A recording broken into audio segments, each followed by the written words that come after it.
नमस्कार प्यारे विद्यार्थियों। हम पढ़ रहे थे काव्यखंड और काव्यखंड के अंतर्गत ढोला मारोरा दोहा का हम अध्ययन कर चुके हैं और आज का जो हमारा विषय है वो है विद्यापति। विद्यापति की पदावली से संबंधित कुछ पद हमारे पाठ्यक्रम में लगे हुए हैं। आज हम उन पदों का अध्ययन करेंगे। इससे पहले कि उन पदों का हम अध्ययन करें, विद्यापति के सामान्य परिचय से शुरुआत करते हैं। विद्यापति का जो जन्म होता है 1380 ईस्वी में विप्सी गांव दरभंगा, जो कि बिहार में स्थित है। इनके जो पिता थे, पिता का नाम था गणपति ठाकुर, गुरु का नाम हरि मिश्र, और जो इनके आश्रयदाता हैं वो हैं शिव सिंह व कीर्ति सिंह। ये प्रश्न बहुत ही महत्वपूर्ण है, पूछा जा सकता है कि विद्यापति के आश्रयदाता कौन थे या किन के आश्रय में रहकर इन्होंने अपने साहित्य का सृजन किया है। तो शिव सिंह व कीर्ति सिंह का नाम मुख्यतः आता है, ये आपको ध्यान रखना है। अपने साहित्य सर्जन के कारण इनको बहुत सारी उपाधियां प्राप्त हुई। पूछा जा सकता है कि मैथिल कोकिल के नाम से कौन सा कवि प्रसिद्ध है, अपूप का कवि के नाम से किसे जाना जाता है, अभिनव जयदेव के नाम से किसे जाना जाता है। तो ये सभी उपाधियां विद्यापति को प्राप्त हैं। तो आपको याद रखनी है कि मैथिल कोकिल, अपूप के कवि, अभिनव जयदेव, कवि शेखर, लेखन कवि और खेलन कवि, ये जो उपाधियां हैं ये विद्यापति से संबंधित हैं। विद्यापति को ये उपाधियां प्राप्त हुई थी। हिंदी में कृष्ण गीति काव्य परंपरा का इन्हें जनक माना जाता है। जो हम कृष्ण गीति काव्य परंपरा मुख्य रूप से भक्ति काल में सूरदास और उसके बाद देखते हैं, उसका जो जनक है वो विद्यापति को माना जाता है। इन्होंने संस्कृत, अपभ्रंश, अवहट और मैथिली भाषा में साहित्य सर्जन किया है। तो कई भाषाओं पर इनका अधिकार था, कई भाषाओं में इन्होंने उत्कृष्ट साहित्य लिखा है। इनकी जो मुख्य रचनाएं हैं जिनके लिए इन्हें प्रसिद्धि प्राप्त है वो हैं कीर्तिलता, कीर्ति पताका और पदावली, जो हमारी आज के वीडियो का विषय है। पदावली से संबंधित कुछ पदों का हम अध्ययन करेंगे। पदावली के लिए ही इन्हें प्रसिद्धि प्राप्त हुई है और पदावली के कारण ही इन्हें मैथिल कोकिल कहा जाता है। कोकिल का मतलब है कोयल और मैथिल जो भाषा है, क्योंकि पदावली जो है मैथिली भाषा में लिखा गया है, तो इसलिए इसी रचना के आधार पर इन्हें मैथिल कोकिल की संज्ञा दी गई है, मैथिल कोकिल की उपाधि दी गई है।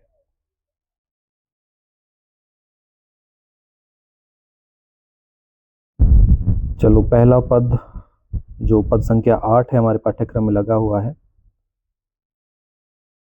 नंदक नंदन कदम बेरी तरुवर धीरे धीरे टरली बोलावे, समय संकेत निकेतन बैसल बेरी बेरी बोली पठावे, सामरी तोरा लागी अनुखनि विकल मुरारी, जमुना के तीर उपवन उद्बेगल गोरस बिके निके, अबैते जाइते जनि जनि पुंछ बनवारी, तोहि मति मान सुमति मधुसूदन वचन सुनेहि कछु मोरा, फिरी फिरी तति पुकारी, भनई विद्यापति सुन बर जोवती वंद है नंद किशोरा। ये पद संख्या 8 है जो हमारे पाठ्यक्रम में लगा है। सबसे पहले इसके शब्दार्थ जान लेते हैं। देखो, नंदक नंदन अर्थात नंद के पुत्र कृष्ण, तरुवरे या तरुतरे मतलब वृक्ष के नीचे, टरली मतलब मुरली, बोलाव मतलब बजा रहे हैं, समय संकेत निकेतन, संकेत निकेतन मिलने का सांकेतिक स्थान, बैसल मतलब बैठे हुए हैं, बेरी बेरी मतलब बार बार, बोली मतलब बुला रहे हैं, पठाओ मतलब भेज रहे हैं, संदेशा भेज रहे हैं, सामरी राधा के लिए आया है, तोरा लागी मतलब तुम्हारे लिए, अनुखने मतलब प्रतीक्षण, तिर मतलब तट, उद्वेगल मतलब व्याकुल या उद्विग्न, ततिही मतलब उसोर, जनी जनी मतलब प्रत्येक व्यक्ति से, बोलते हैं ना जन जन से, तो वही है प्रत्येक व्यक्ति से। मतिमान अर्थात मान मत करो या नाराज मत हो, सुमति मतलब बुद्धिमान, भनई मतलब कहते हैं, मधुसूदन अर्थात भगवान श्री कृष्ण, वंदे मतलब वंदना करना। ये इसके शब्दार्थ हुए। जब हम बात करते हैं संदर्भ क्या लिखना है, मैंने जैसे बताया था पहले, जब हम ढोला मरोड़ा दोहा पढ़ रहे थे कि कुछ अगर दोहा पूछा जाए या कोई पद लिख के उसका सह प्रसंग व्याख्या करने के लिए जब प्रश्न पूछा जाता है तो आपको उसमें संदर्भ लिखना है, प्रसंग लिखना है, उसकी व्याख्या करनी है और अंत में विशेष लिखना है कि इस पद में या इस दोहे में विशेष क्या है। तो जब हम इस पद की बात करेंगे तो इसका संदर्भ है कि सबसे पहले तो आप ये लिखो कि कौन से कवि की रचना है, उसके बाद रचना का नाम लिखो और उस रचना में भी किस खंड से इस पद को लिया गया है वो हमको इसमें लिखना है। तो ये जो पद हमने अभी पढ़ा, ये पद्यांश ऐसे लिखेंगे आप, प्रस्तुत पद्यांश आदिकालीन कवि विद्यापति द्वारा लिखा गया है और ये जो पद है पदावली के वंशी माधुरी खंड में संकलित है। अर्थात पदावली तो है ही रचना का नाम, लेकिन पदावली में भी खंड बनाए गए हैं। तो ये जो पद है ये वंशी माधुरी खंड से लिया गया है, ऐसे आपको लिखना है। प्रसंग की बात करेंगे, प्रसंग जो किस प्रसंग में ये बात कही गई है, पद कहा गया है, तो विद्यापति ने इस पद में कृष्ण की वंदना करने के साथ उनकी व्यथा, राधा से मिलने की आतुरता आदि का वर्णन किया है। ऐसे पद बहुत कम मिलते हैं जिसमें कृष्ण के विरह और व्याकुलता को दर्शाया गया हो, ये इसमें विशेष है। चलो शुरू करते हैं।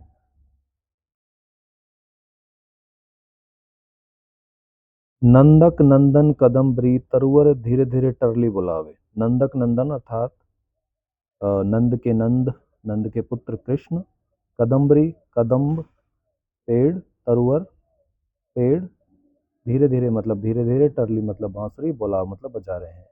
नंद के पुत्र श्री कृष्ण कदम्ब के पेड़ के नीचे धीरे धीरे अपनी बांसुरी बजा रहे हैं। समय संकेत निकेतन बैसल बेरी बेरी बोली पठावे।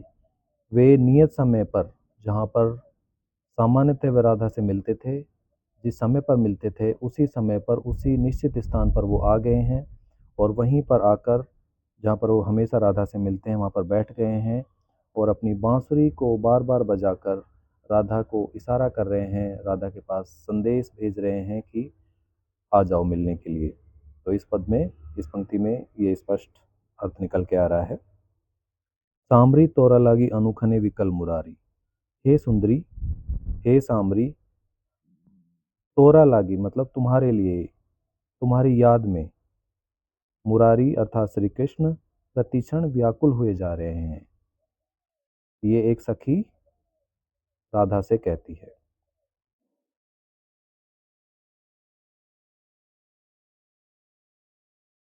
जमुना के तीर उपवन उद्वेगल गोरस बिके निके।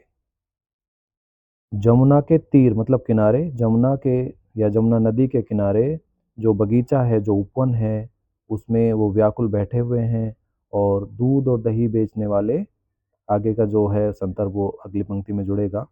आइबते जाइते जनी जनी पुंछ बनवारी, और आते जाते प्रत्येक व्यक्ति से, पथिकों से, बनवारी अर्थात श्री कृष्ण तुम्हारे बारे में पूछ रहे हैं। तोहे मति मान सुमति मधुसूदन वचन सुनहि कुछ मोरा। हे सखी तुम कुछ मेरी भी बात को सुनो, हे सखी तुम कुछ मेरी भी बात सुनो, और तुम तो बुद्धिमती हो, बहुत दिमाग वाली हो, तो तुमको श्री कृष्ण से रूठना नहीं चाहिए, राजा नाराज नहीं होना चाहिए। तोहे सुमति तुम तो अच्छी बुद्धि वाली हो, बुद्धिमती हो, तो तुम्हें श्री कृष्ण से नाराज नहीं होना चाहिए, श्री कृष्ण से नहीं रूठना चाहिए। फिरी फिरी तति ही निहारी, और वे तो बार बार उसी ओर निहार रहे हैं, उसी ओर देख रहे हैं जिस ओर से तुम उससे मिलने जाया करती थी।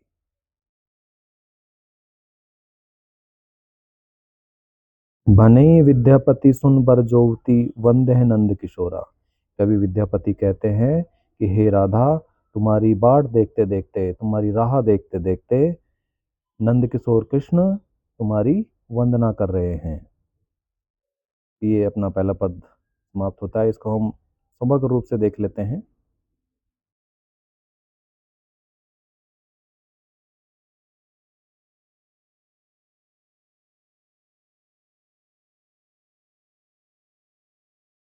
व्याख्या में क्या लिखना है? राधा से उसकी सखी कृष्ण की विरह वेदना को बताते हुए कहती है कि नंद के पुत्र श्री कृष्ण कदम्ब के पेड़ के नीचे धीरे धीरे बंसी बजा रहे हैं। वे नियत समय पर मिलने के सांकेतिक स्थान अर्थात जहाँ पर हमेशा तुमसे मिला करते हैं वहीं पर बैठे हुए हैं और कृष्ण अपनी बांसुरी से तुम्हें बार बार पुकार रहे हैं, अर्थात तुम्हें बुला रहे हैं। हे सुंदरी, तुम्हारे प्रेम में कृष्ण बहुत व्याकुल है, तुम्हारी स्मृति उन्हें प्रतिक्षण और अधिक व्याकुल कर रही है।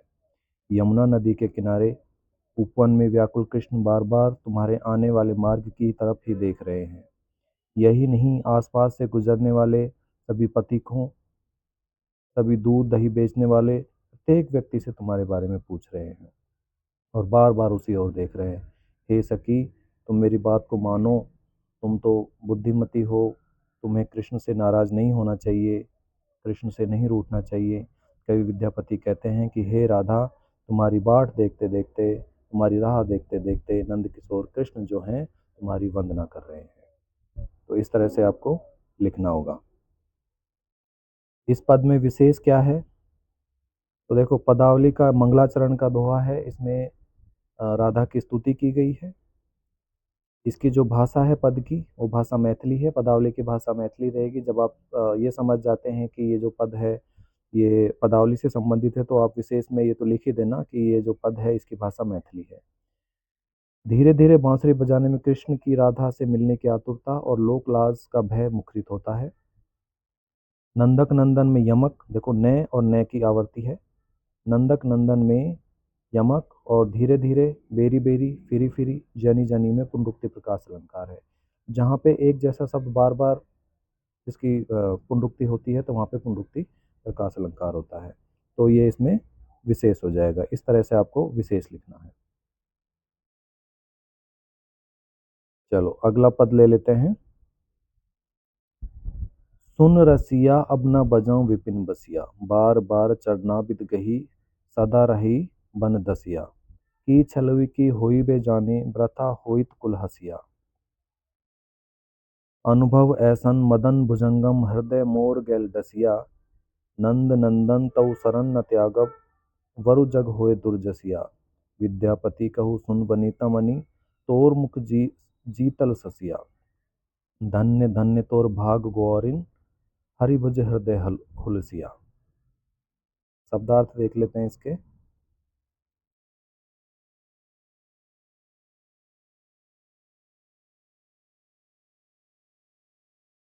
साइज बढ़ा लें इसका,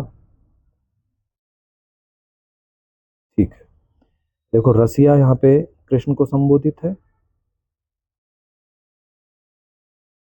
विपिन मतलब वन या उपवन, चरणाविद मतलब कमल, चरण कमल, गही मतलब पकड़कर, दसिया मतलब दासी, छलु मतलब छल, की होई अर्थात क्या होगा, भविष्य में क्या होगा, व्रथा मतलब व्यर्थ में, कुल हंसिया मतलब कुल की हंसी, मदन भुजंगम यहाँ पे कामदेव रूपी सांप रूपक अलंकार है, डसिया मतलब डस लिया है, तू मतलब तेरी, दुर्जसिया मतलब अपयस,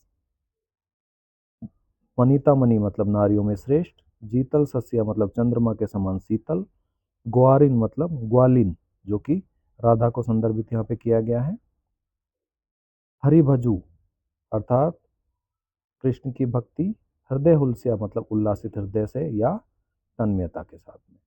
ये इसके शब्दार्थ हैं। वैसे शब्दार्थ वाक्य के अर्थ के अनुसार बदल भी सकते हैं, और ये जो मैथिली भाषा में पद हैं इनमें कई जगह ऐसा होता है कि जो हम सामान्यतः अर्थ पढ़ते हैं उससे कुछ भिन्न ही अर्थ निकल कर आता है, तो थोड़ा सा कठिन भी पड़ेगा, लेकिन एक दो बार आप उनको पढ़ोगे तो कोई ऐसी ज़्यादा समस्या भी नहीं आती है। सामान्यतः अपने जो ब्रज भाषा से संबंधित जो शब्दावली चलती है वो भी काफ़ी मात्रा में यहाँ पर देखने को मिलती है। तो हम संदर्भ की बात करें इस पद में, तो प्रस्तुत पद्यांश वही जैसे मैंने पहले बताया था आदिकालीन कवि विद्यापति द्वारा रचित है, और ये पद उनकी पदावली के वंशी माधुरी खंड से लिया गया है। इस तरह से आपको लिखना है। प्रसंग आप लिखेंगे, प्रसंग में लिखेंगे क्या स्थिति वहाँ पे बन रही है, किस तरह से कृष्ण बैठे हुए हैं, वो सारी बातें यहाँ पे अपने को मेंशन करनी है। मुरलीधर अर्थात कृष्ण बांसुरी बजा रहे हैं और राधा उनके बांसुरी की मधुर आवाज़ पर मंत्रमुग्ध है और कृष्ण से विनती करती है कि हे श्री कृष्ण, हे नंदलाल, तुम बार बार बांसुरी मत बजाया करो, मैं तुम्हारे चरणों की दासी बनकर रहूंगी, लेकिन तुम ये बार बार बांसुरी बजाना बंद कर दो। इस प्रसंग में ये जो पद है चलता है आगे।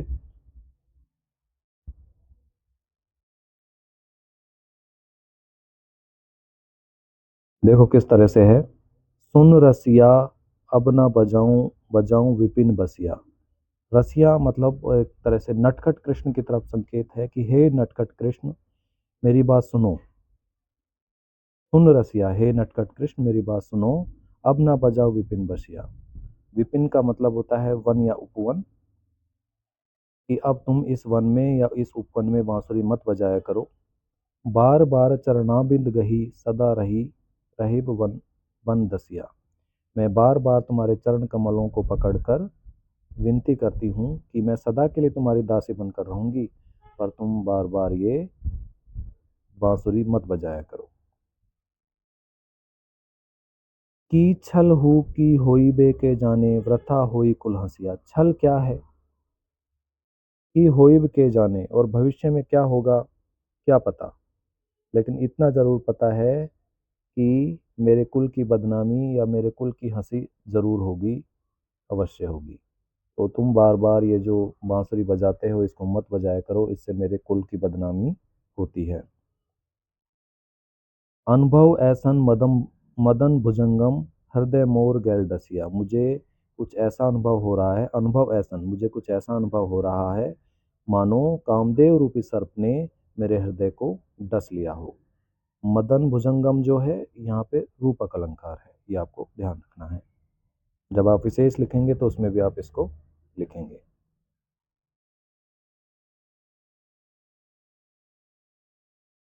नंद नंदन तऊ शरण न त्यागब वर जग होई दुर्जसिया। हे नंदलाल, हे श्री कृष्ण, हे मुरलीधर, मैं तुम्हारा साथ कभी भी नहीं छोड़ूंगी। शरण न त्यागब, तुम्हारी शरण या तुम्हारा साथ कभी भी नहीं छोड़ूंगी, हमेशा तुम्हारी शरण में ही रहूंगी।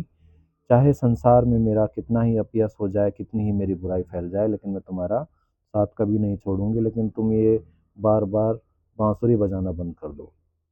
वो विनती करती हैं श्री कृष्ण से।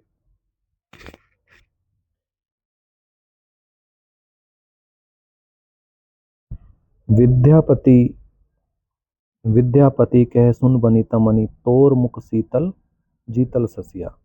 कवि विद्यापति कहते हैं कि हे नारियों में श्रेष्ठ राधा, तुम्हारा मुख चंद्रमा के समान शीतल है। धन्य धन्य तोर भाग ग्वारी, हे ग्वालिनी, हे राधा, तुम बहुत भाग्यशाली हो। हरिभज हृदय हुलसिया, तुम बहुत भाग्यशाली हो, बहुत किस्मत वाली हो, तुम्हें तो प्रसन्नचित होकर कृष्ण को याद करना चाहिए। इसमें देखो पद के अनुसार अर्थ अलग अलग हो सकते हैं। इसमें कवि का गूढ़ार्थ क्या था वो कवि ही समझ सकता है, लेकिन इसके एक सामान्य जो भावार्थ निकलते हैं वो बताए जाते हैं। तो इसके जैसे हरि भजू हृदय हुलसिया, तो इसका अर्थ जो है ये भी लिया जा सकता है कि राधा को याद करके जो कृष्ण है उनका हृदय भी उल्लासित होता है या खुश होता है। इसकी व्याख्या देख लेते हैं। व्याख्या में आप किस तरह से लिखेंगे।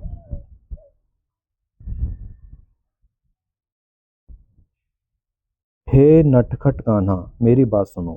वो रसिया जो आया था ना, नटखट कान्हा के लिए आया है। हे नटखट कान्हा, हे कृष्ण मेरी बात सुनो, अब तुम इस वन में बांसुरी मत बजाया करो। मैं बार बार तुम्हारे चरणों को पकड़कर विनती करती हूँ, मैं सदा के लिए तुम्हारी दासी बनने को तैयार हूँ, लेकिन तुम ये बंसी बार बार मत बजाया करो, बांसुरी मत बजाया करो। छल क्या है, भविष्य में क्या होगा ये तो मुझे नहीं पता, लेकिन इतना पता है कि इससे मेरे कुल की बदनामी अवश्य होगी, मेरे कुल की हंसी अवश्य होगी। इसलिए मैं तुमसे बार बार विनती करती हूँ, तुम्हारे चरणों को पकड़ती हूँ कि तुम बार बार ये बांसुरी मत बजाया करो।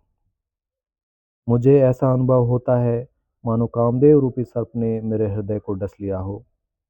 तो हे नंदलाल, हे मुरलीधर, मैं तुम्हारा साथ कभी नहीं छोड़ूंगी, चाहे पूरे संसार में मेरा अपयश फैल जाए, लेकिन कृपा करके तुम ये बार बार मुरली बांसुरी मत बजाया करो। कवि विद्यापति कहते हैं कि सुनो राधा, तुम नारियों में श्रेष्ठ हो, तुम्हारा मुख जो है चंद्रमा के समान शीतल है। हे ग्वालिनी, राधा को संबोधित किया गया है, तुम बहुत ही किस्मत वाली हो। तुम प्रसन्नचित्त होकर कृष्ण को याद करो, वे तुम्हारी सभी मनोकामनाओं को पूर्ण कर देंगे। तो ये भावार्थ आप लिखेंगे, इसमें व्याख्या में लिखेंगे, और इसको आप और भी विस्तार दे सकते हो, लेकिन कम से कम इतना तो लिखना ही पड़ेगा। चलो, विशेष इसमें क्या है? भाषा वही है, मैथिली है। मदन भुजंगम मैंने बताया था, रूपक अलंकार है इसमें, तो ये आप लिखेंगे। और भी कुछ आपको विशेष लगता है इसमें तो आप जोड़ सकते हैं। कम से कम 2 से 3 बिंदु होने चाहिए विशेष जब आप लिखते हैं तो उसमें। अगला पद ले लेते हैं। देख देख राधा रूप अपार, अपूरब के भी आनी मल्योवल, किति तल लबनी सार, अंग ही अंग अनंग मुरछायत हेरई पड़े अथीर, मन मत कोटि मथन करूजे, जन से हेरी मही मदी गिर, कत कत लक्ष्मी चरण तल न्यछावर रंगिनी हेरी विभोरी, करु अभिलाख मन ही पंद पंकज, अहोनिस कोर अंगोरी। ये 10 नंबर है।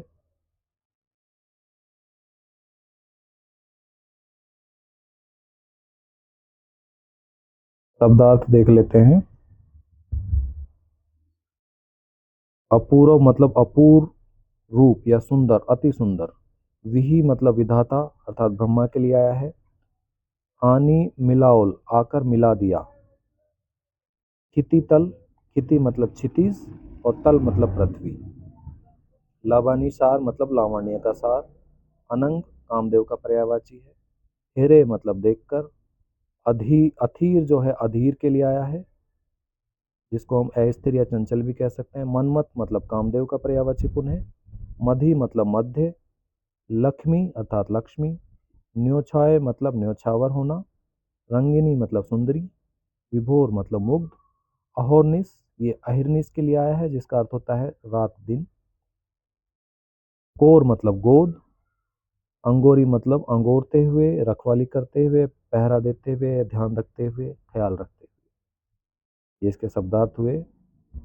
अगर शब्दार्थ याद भी नहीं होते हैं तो वाक्य का जो पंक्ति का जो अर्थ निकलता है उस अर्थ के आधार पर भी आप उसका अर्थ लिख सकते हैं। संदर्भ की हम बात करेंगे इसमें।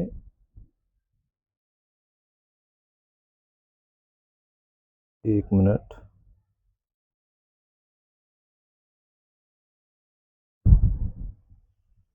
संदर्भ वही जैसे मैंने पहले बताया था। प्रस्तुत पंक्तियों के रचनाकार मैथिल कोकिल विद्यापति हैं।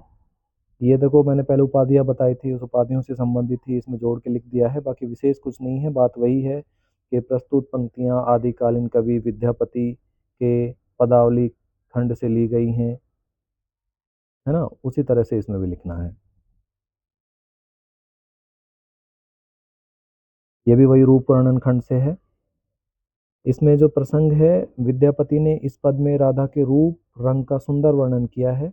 कवि ने राधा की सुंदरता का वर्णन करते हुए दिखाया है कि उसकी सुंदरता के सामने कामदेव और कृष्ण से लेकर लक्ष्मी तक उनके चरणों के बराबर भी नहीं है। मतलब राधा के सौंदर्य की अतिशयोक्तिपूर्ण वर्णन यहाँ पे हमको देखने को मिलता है। चलो, एक एक पंक्ति का अर्थ देख लेते हैं। देख देख राधा रूप अपार, हे सखी राधा के इस रूप या अपार सौंदर्य को देखो। हे सखी राधा के इस अपूर्व सौंदर्य को देखो। अपूर्व के भी आनी मिलाओल, क्षिति तल लवनिशार। ऐसा लग रहा है कि विधाता ने क्षितिज और पृथ्वी के लावण्य के सार को लेकर इस अपूर्व सौंदर्य की रचना की है। अपूर्व सौंदर्य किसका बताया गया है? राधा का अपूर्व सौंदर्य बताया गया है। राधा। क्षितिज होता है बेटा जहाँ पे पृथ्वी और आकाश दोनों मिलते हुए प्रतीत होते हैं, उसको हम बोलते हैं क्षितिज। तो ऐसा लग रहा है कि विधाता ने क्षितिज और पृथ्वी के लावण्य के सार को लेकर इस अपूर्व सौंदर्य अर्थात राधा की रचना की है।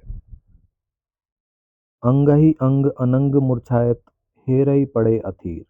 राधा के प्रत्येक अंग की सुंदरता को देखकर सौंदर्य के देवता माना जाता है कामदेव को। सौंदर्य के देवता कामदेव भी मूर्छित होकर व्याकुल हो जाते हैं। इतना अपूर्व सौंदर्य राधा का यहाँ पे वर्णित किया गया है। मनमथ कोटि मथन करूं, जे जन से हरि मही मधी गिर। करोड़ों कामदेवों के सौंदर्य को मत कर। मनमत मतलब कामदेव, कोटि मतलब करोड़ों, मथन मतलब मथना, करु मतलब करके। करोड़ों कामदेवों के सौंदर्य का मथन करके या मंथन करके या मत के जिस कृष्ण का सौंदर्य बना है, वे भी राधा के इस अपूर्व सौंदर्य को देखकर पृथ्वी पर गिर पड़ते हैं, अर्थात चकित हो जाते हैं। इतना अपूर्व सौंदर्य राधा का बताया है। जो भी सौंदर्य यहाँ पे वर्णित है वो राधा का ही वर्णित है। कत कत लक्ष्मी चरण तल निछोए रंगिनी हेरी विभोरी। सुंदरी राधा का रूप इतना आकर्षक और मुग्ध करने वाला है कि उसके चरणों में कत कत मतलब कितनी कितनी लक्ष्मी, कितनी कितनी लक्ष्मियों का सौंदर्य न्योछावर किया जा सकता है। इतना अनुपम सौंदर्य राधा का चित्रित किया गया है, बताया गया है। करु अभिलाख मनहि पद पंकज, ओहनिस कोर अंगोरी। कवि विद्यापति कहते हैं कि मेरी ये अभिलाषा है या मैं ये अभिलाषा करता हूँ कि राधा के इन कमल रूपी चरणों को अपनी गोद में रखकर दिन रात उनकी रखवाली करूं, उनकी सेवा करूं, उनकी अर्चना करूं। तो राधा के रूप से कहीं ना कहीं विद्यापति को भी चकित दिखाया गया है। कृष्ण भी उससे चकित है, तो विद्यापति का चकित होना तो असंभावी है। व्याख्या में आप क्या लिखेंगे? हे सखी, राधा के रूप की अपार सुंदरता को देखो। ऐसा लग रहा है कि विधाता ने क्षितिज और पृथ्वी के लावण्य के सार को लेकर इस अपूर्व सौंदर्य की रचना की है। राधा के प्रत्येक अंग की सुंदरता को देखकर सौंदर्य के देवता कामदेव भी मूर्छित होकर व्याकुल हो जाते हैं। करोड़ों कामदेवों के सौंदर्य को मत कर जिस कृष्ण का सौंदर्य बना हो, वे भी राधा के इस अपूर्व सौंदर्य को देखकर पृथ्वी पर गिर पड़ते हैं। सुंदरी राधा का रूप इतना आकर्षक और मुग्ध करने वाला है कि उसके चरणों में कितनी ही लक्ष्मियों का सौंदर्य न्यौछावर किया जा सकता है।